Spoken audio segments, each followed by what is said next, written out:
Eagle को आसमान का जानवर यूं ही नहीं कहा जाता। यह एक ऐसा पक्षी है जो अपने से भी ज्यादा वजन के जानवर को बड़ी आसानी से उड़ा ले जाता है। जब सारे पक्षी बारिश में छुप जाते हैं तब ईगल आसमान को चीरते हुए ऊपर चला जाता है। ईगल अपने शिकार को पकड़ने के लिए 320 किलोमीटर प्रति घंटे की रफ्तार से उड़ सकता है। आज हम आपको ऐसे ही कुछ ईगल के अटैक दिखाने जा रहे हैं जो बाकी पक्षियों के लिए आसान नहीं है। मलाड डक ईगल अपने चतुर तरीके के शिकार के लिए जाना जाता है। आप इस ईगल की ताकत इसी से देख सकते हैं कि यह जमीन पर बैठे हुए इस मलाड डक को इस ईगल ने इतनी जोर से अटैक किया कि इसकी गर्दन ही उखाड़ दी। आपको सुनकर थोड़ा यकीन नहीं होगा कि इस ईगल की स्पीड 320 किलोमीटर प्रति घंटा थी। पिजोन, अब थोड़ा सब्र करें क्योंकि यहाँ पर आसमानी जंग शुरू होने वाली है। एक कबूतर अपने घर की तरफ लौट रहा था, तभी उस पर ईगल की बुरी नजर पड़ जाती है और फिर जो आगे होता है वह काफी चौंकाने वाला था। कबूतर को आसमान में उड़ता देखकर ईगल भी उसके पीछे पड़ जाता है। जैसे ही कबूतर को पता चलता है वह काफी तेज उड़ने लगता है और काफी देर तक दोनों के बीच रेस चलती है। आखिर में ईगल कबूतर पर अटैक करने में कामयाब हो जाता है और उसे अपना शिकार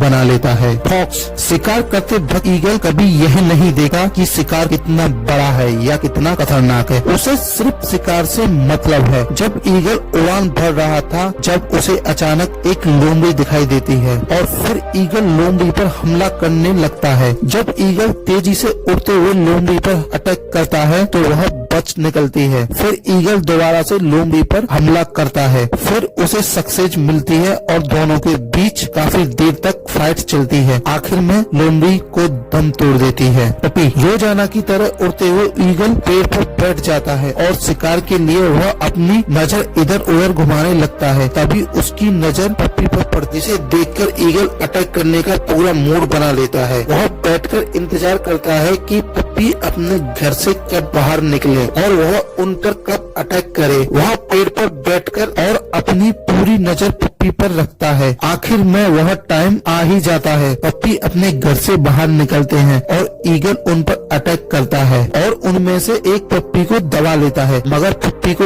एक इंसान आकर बचा लेता है। पैरट, आसमान में झुंड बनाकर पैरट निकलते थे पर उन्हें क्या पता था कि आसमान में उनका कोई इंतजार कर रहा है। तभी उन्हें दिखाई देता है ईगल, जिसे देखकर वह और तेज उड़ने लगते हैं पर वह अपनी दिशा बदल देते हैं। पर उन्हें क्या पता उनका इंतजार ईगल पहले से ही कर रहा है और उन्हें देखकर ईगल उन पर जोर से अटैक करता है, जिसे देखकर पैरट का झुंड टूट जाता है और उनमें से एक को अपना शिकार बना लेता है। डियर, हिरन हर रोज की तरह अपने दोस्तों के साथ बाहर निकलते हैं पर उन्हें क्या पता था कि आज का दिन उन सभी के लिए अच्छा नहीं है, क्योंकि जिस जगह पर वह थे वह जगह पर उनके लिए आसमान में काल उड़ रहा था। ईगल उड़ते हुए देख रहा था हिरन को, पर वह अपने शिकार को चुन नहीं पा रहा था क्योंकि वहाँ पर बहुत सारे हिरन थे। मगर फाइनली ईगल को अपने शिकार चुनने के लिए अब पूरी तरह से तैयार था अपने शिकार पर अटैक करने के लिए, और वह अपने शिकार पर अटैक कर देता है। और यह सब देखकर बाकी के हिरन अपने दोस्त की मदद करने के लिए आते हैं, पर ईगल उन सभी पर भारी पड़ जाता है और अपने शिकार को ले जाता है। रैबिट, अब यह लड़ाई और ज्यादा खतरनाक होने वाली है क्योंकि अब एक ईगल नहीं बल्कि दो ईगल के बीच में लड़ाई होने वाली है, वो भी शिकार के लिए। आसमान में दो ईगल उड़ रहे थे,